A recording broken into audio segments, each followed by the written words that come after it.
Welcome back, guys. Another episode of the Contractor Commute. I'm excited about this one today. We were just talking about what was the motivation behind this? Yeah, why are we talking about this? Why are we talking about this? Let's talk about something more fun. I think we are going to really have fun in this episode. And I think one of the things that I've noticed lately is how many businesses that seem to be thriving and others that seem to be really struggling, and thinking about the leaders of those companies and what it is that they bring. And sometimes it seems like a business is really limited in its ability to succeed by the character and the experiences of its leader. Yeah. And trust, reputation, they all start at the top and they just trickle down. And you see sometimes a culture of just problems in entities, and it just seems like they snowball. And the next thing you know, that this company that maybe even started years before, and sometimes things change over time. So we're going to lean into this today and kind of just dive into what it means to be a leader, and what some of the things are that what does leadership mean? Yeah. So a lot of times as a leader, you're faced with challenging situations, and I think it can be hard to address some of those situations with your team. And why do you think that is, though? Why is it hard for leaders to address hard conversations with their team?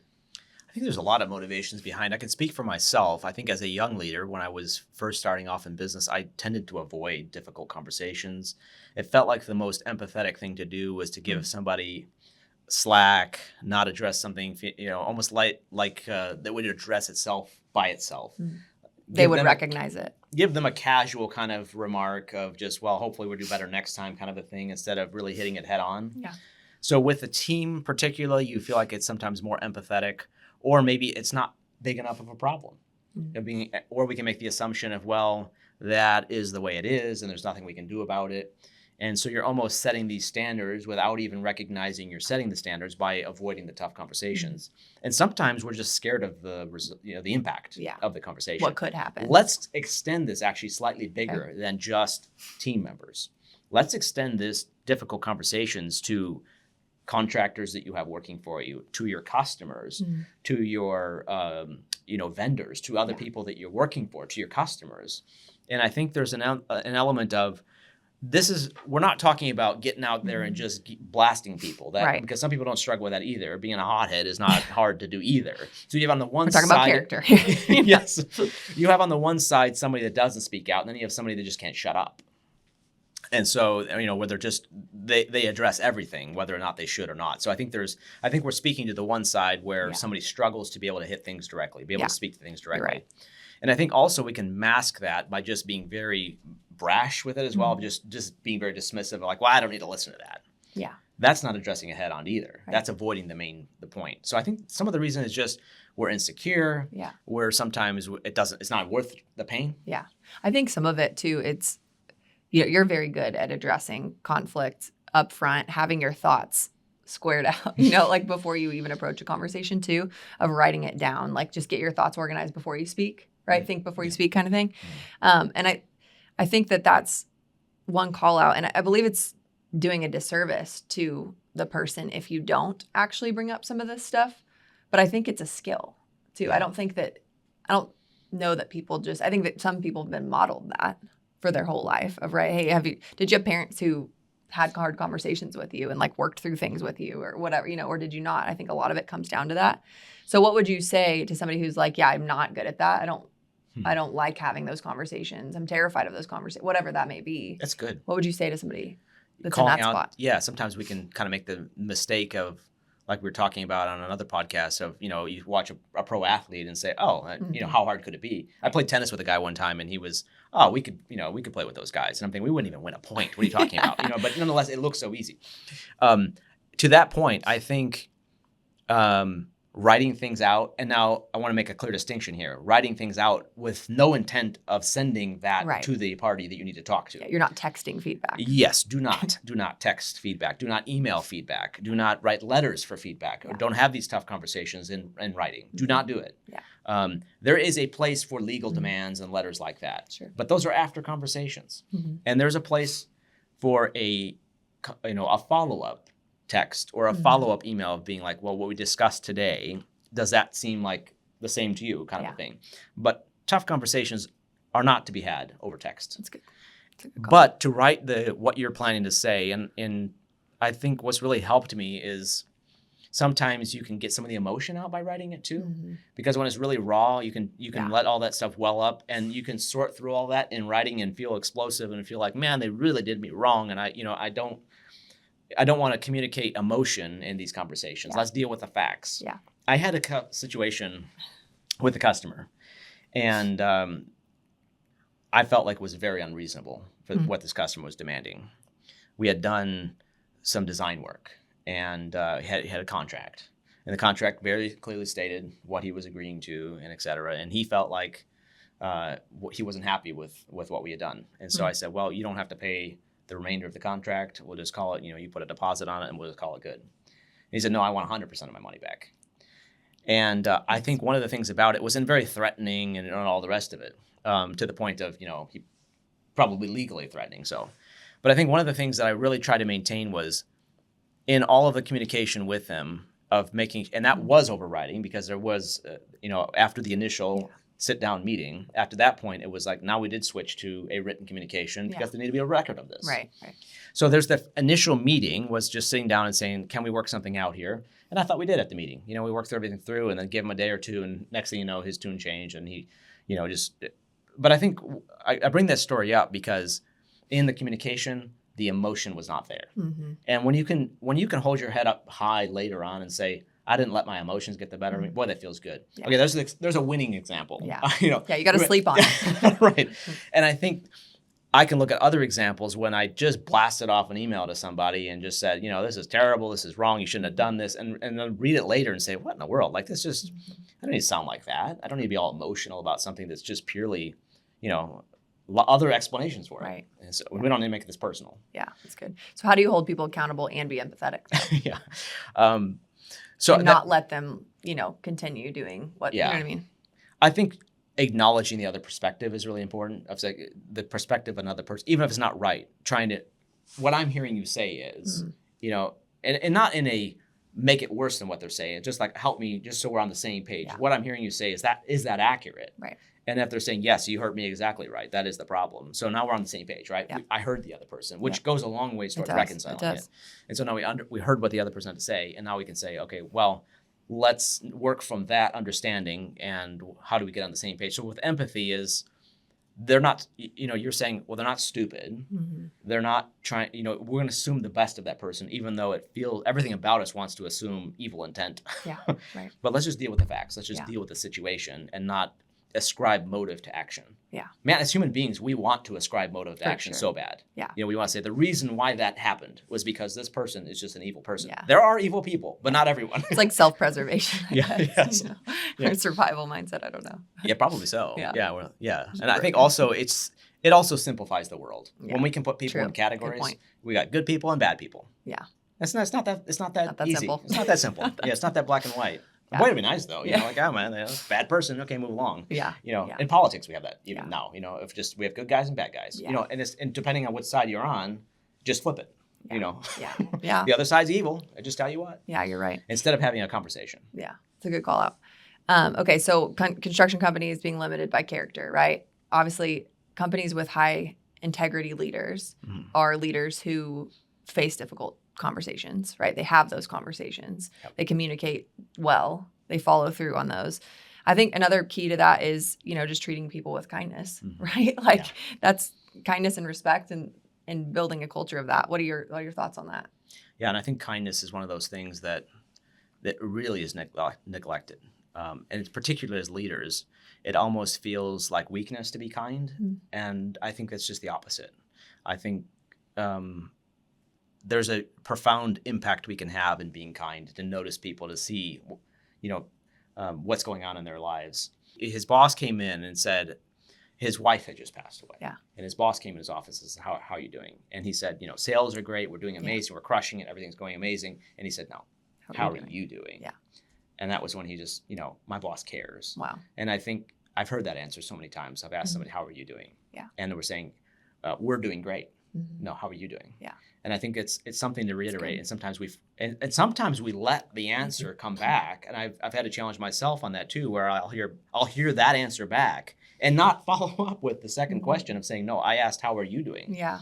Because you just heard, well, if he had something to say about himself, He would have then said he would it. have said it, or Yeah. she would have said something to me. Yeah. Instead of like, no, lean into it. Yeah, that's good. I think even something as simple as, like you'll just get me or the team or whatever a cup of coffee, right? I'm like, it can be as simple as an act of kindness as a leader. I think it's the idea of lowering yourself, I'm not greater than the people that, I care, right? Yeah. Or like he thought enough about me to just something as simple. It didn't have to be flashy. It didn't have to be a big gift. It didn't have to be, that didn't have to cost a lot of money. Yeah. But it's like just the thoughtfulness of, hey, here's a cup of coffee. I was down in the kitchen. Like I think that goes a long way from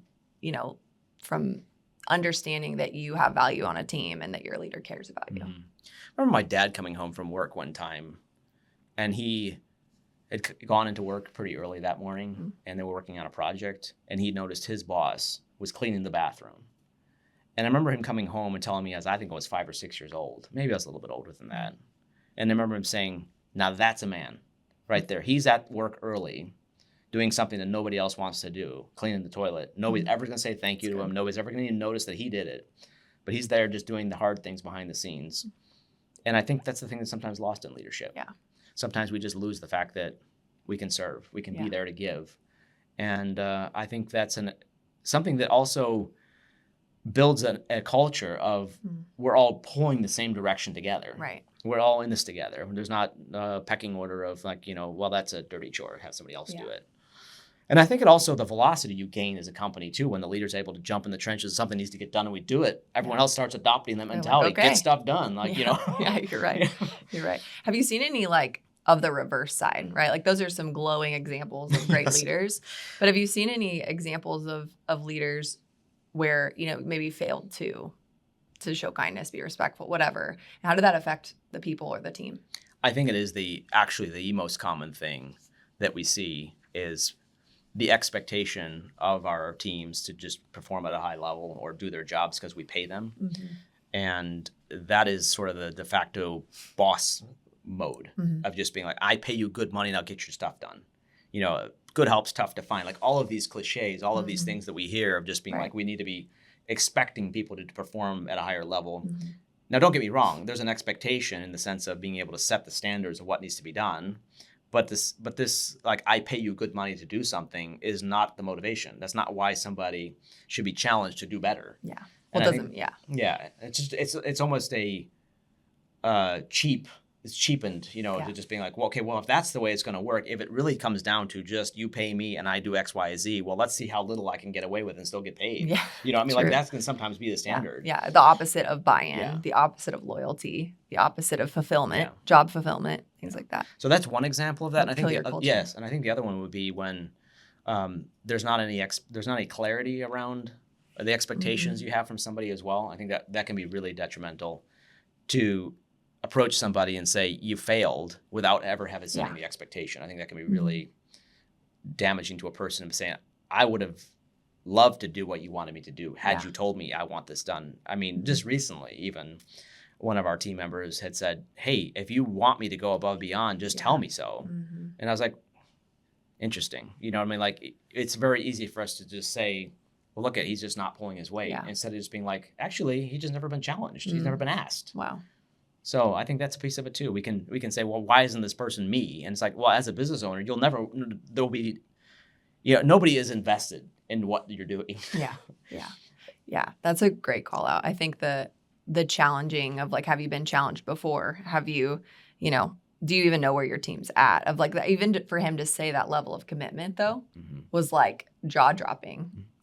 In that moment. Yeah. I remember that moment and it was like, wow, he's going to lay down, change his plans to like see it through. And it's like, obviously he feels like he's adding value to what he's doing. He knows he's making impact and he feels valued here, So anyway, it was cool. I think he also sees and recognizes that he's a part of the reward from that as well. Sure. And it's not as cheap as just you do this and I give you this bonus. And I know there's fantastic reward models for things as well, sure. not to discount those. Yeah.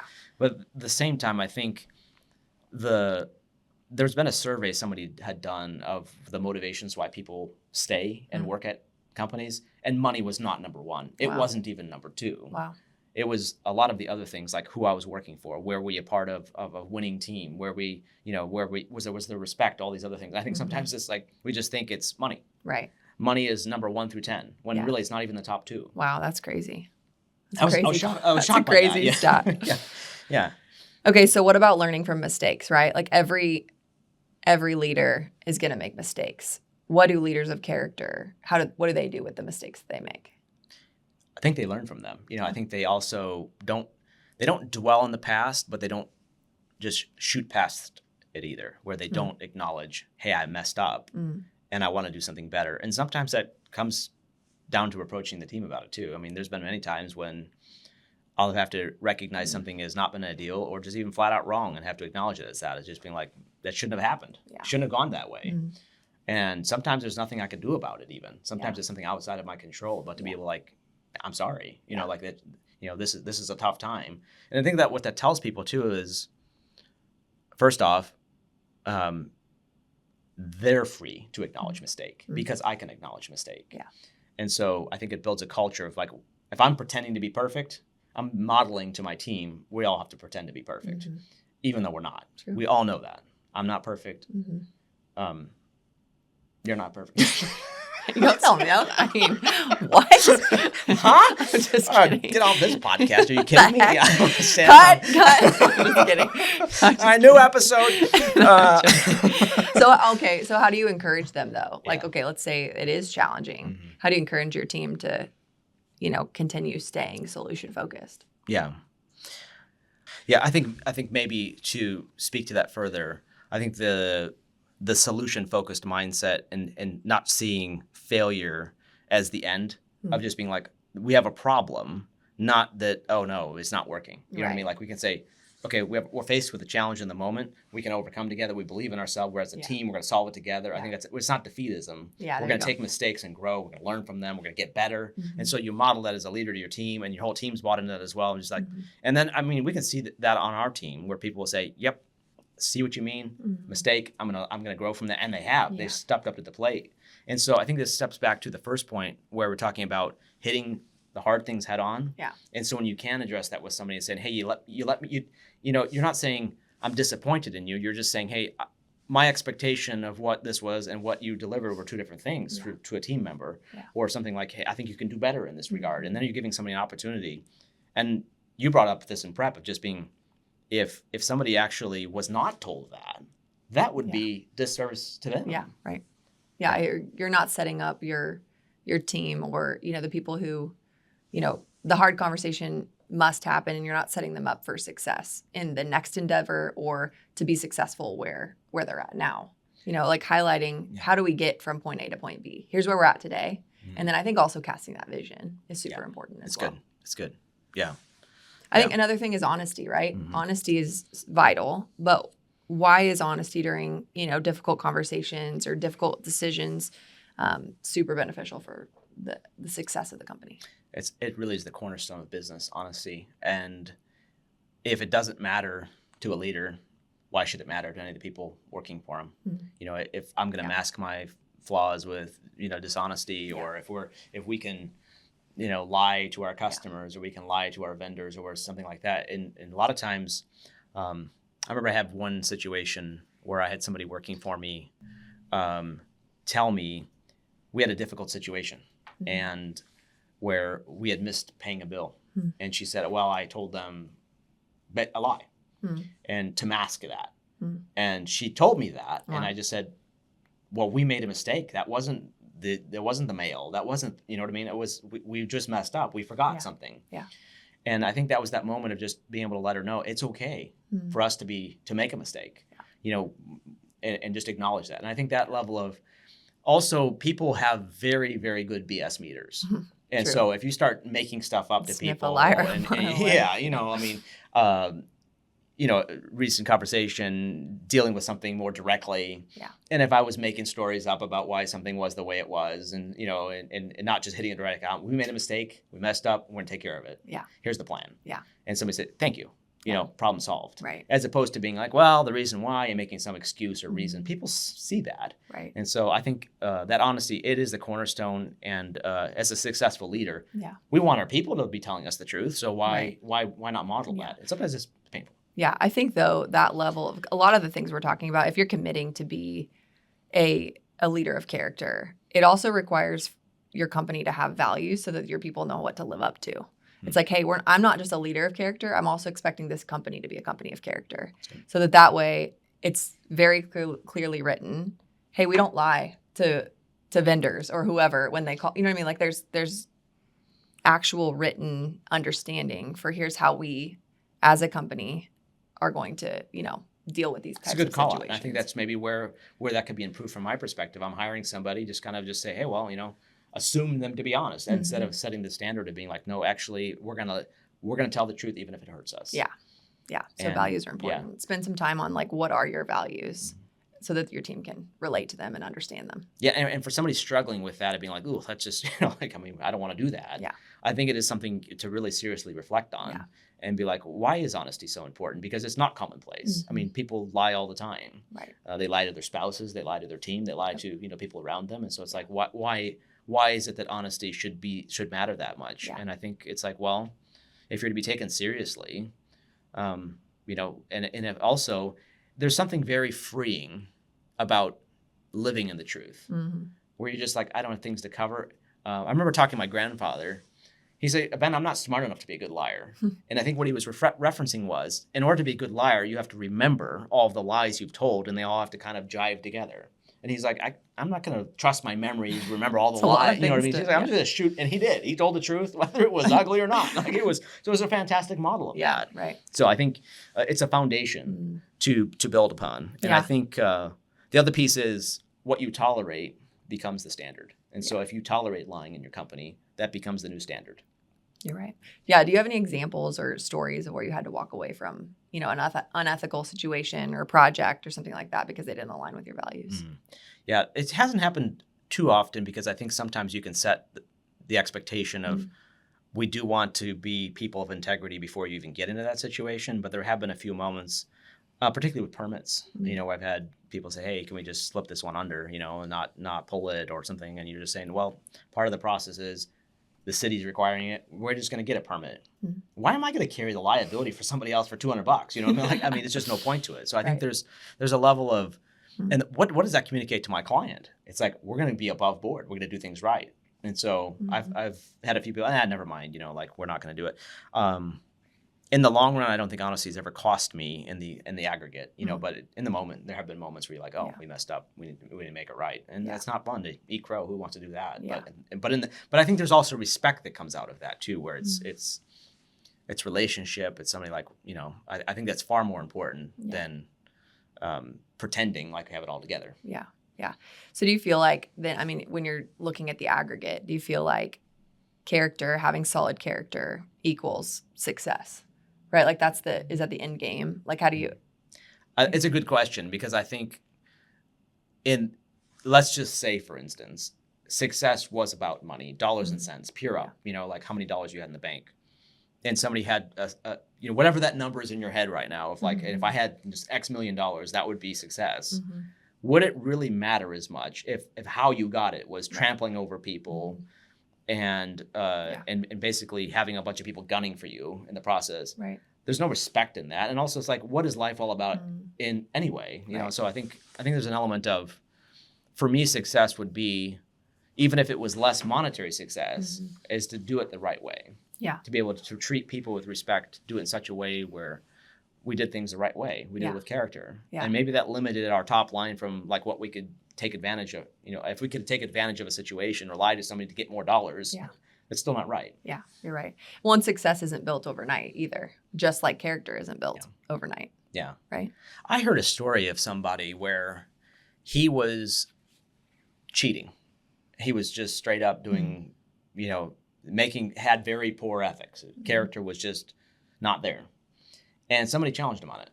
And it was somebody that cared about him. And he had a decision. He had a tough decision to make. And he recognized, he said, I can't do that anymore. And he decided to give it up right then and there, Hmm. the next week he would have gone to jail if he'd have kept it up. Wow. And so there's an element of legality in all of this too, Sure. doing the right thing. And I think sometimes it just feels like writing something out, like, oh, well, this is fun in the moment, exhilarating, doing the wrong thing. Some Yeah. people get a high out of that. Yeah. There's But there's consequences. Yeah. And to your point, character is that foundation. That's the core theme of this, of just like, well, if you're building it on a shoddy foundation, eventually it comes crumbling down. Yeah. Yeah. Somebody's going to cost you on your team because they lied or Yeah. whatever that Yeah. situation is. Yeah. Our pastor, I've said this quote to you forever because it's one of those quotes from a sermon that like just stick with me forever. And it's decisions have descendants. It's good. Right. So like depending on if you choose character, Mhm. that has descendants. Yep. If you choose a lack of character, that also has descendants. That's And good. so I think that's such a good Yeah. picture of And they of have that. consequences. Right. Like, I mean, so many times the consequence of a decision is not factored in the decision. And I think to that point too, if we could understand the full picture of doing the right thing, Yeah. I think we choose the right thing Yeah. every time. Yeah. But sometimes that's not You're factored. blind in the Yeah, moment. right. Yeah. It's an You're right. emotional decision, or it's You're just a impulsive decision, as about whatever. That just Yeah. felt like it was the thing to do at the time, instead For of sure. thinking, well, actually, it has consequences. Yeah, it's so good. All right, so leadership means having difficult conversations, being able to have difficult conversations in a way that's empathetic, but also holding people accountable. It's a good thing. It's treating others with kindness, respect, like we've talked about today. Really learning from mistakes and being humble in how you own your mistakes, taking ownership in those, and obviously being honest. I think some of our listeners probably agree with all of those topics. Hopefully our Otherwise they're listeners gone. agree. We lost them at this point. Yeah. And so, but what's some other advice that you'd give to somebody who's like, hey, I really just want to build a successful company that is a high integrity company? Yeah, I think the consistency you point out is so critical in all of this, because you think about how many times does it take for somebody to lie to be considered a liar? Mm-hmm. You can tell the truth 100 times and lie one time, and next thing you know, that person's classified as a liar. Right. And so therefore there's this consistency of like, no matter what the cost, we're going to do the right thing. Yeah. And we're going to do it Yeah. consistently. It's good. It doesn't just the quick up and down, kind of like making one good choice is not enough. Mhm. And I think it also is the culture that you build in your team, that showing up on time, the diligence, it's not enough to just be disciplined one day of the week. Right. You got to be disciplined all 5 of the days, That's good. and I think that's the success is not built overnight. It's Mhm. these little decisions that build this, You're right. success that's actually more meaningful than just Mhm. dollars and cents. Yeah. It's like a habit. Yeah. Gotta Yeah. build it. The habits that they can hold us back. Mhm. And so the theme is, Yeah. the character of an entity is so often limited by its leader. Yeah. Or that ceiling is removed by the greatness, Yeah. the character of its leader, in the sense, and sometimes that's not great in the sense of, look how great he is. It's the little things of doing the right thing when nobody's looking. Yeah. That's integrity. So good. So good. I love it. That's all I got. Okay. Well, love to hear your guys' thoughts on this topic. I think one thing, just as a final parting thought, when you're inexperienced as a leader, one of the things that I've been in that position and still find myself in positions sometimes where something's new, Mhm. is to really call it out to your team and say, hey, this is Mhm. something I've never done before. And so therefore we might have a little bumpy ride. And so set the expectations with your team Mhm. or whoever you're working for, even in that situation of like, well, this is my first time doing this, but man, I'm passionate about it. I want to excel. I want to grow. Yeah. And having that level of humility and setting expectations up front can really accelerate your growth as a leader as well. Yeah. There's nothing worse than masking it and pretending like you have it all together. And the next thing you know, people are putting that expectation on you of like, well, why don't you have it all together? That's what you said you had. Yeah. And so lean into that piece and just be like, man, I want to grow. I want to improve. Great leaders are constantly self-reflecting, Yeah. wanting to grow and trying to improve. That's so good. So good. Guys, check out our other episodes. We'll see you next time.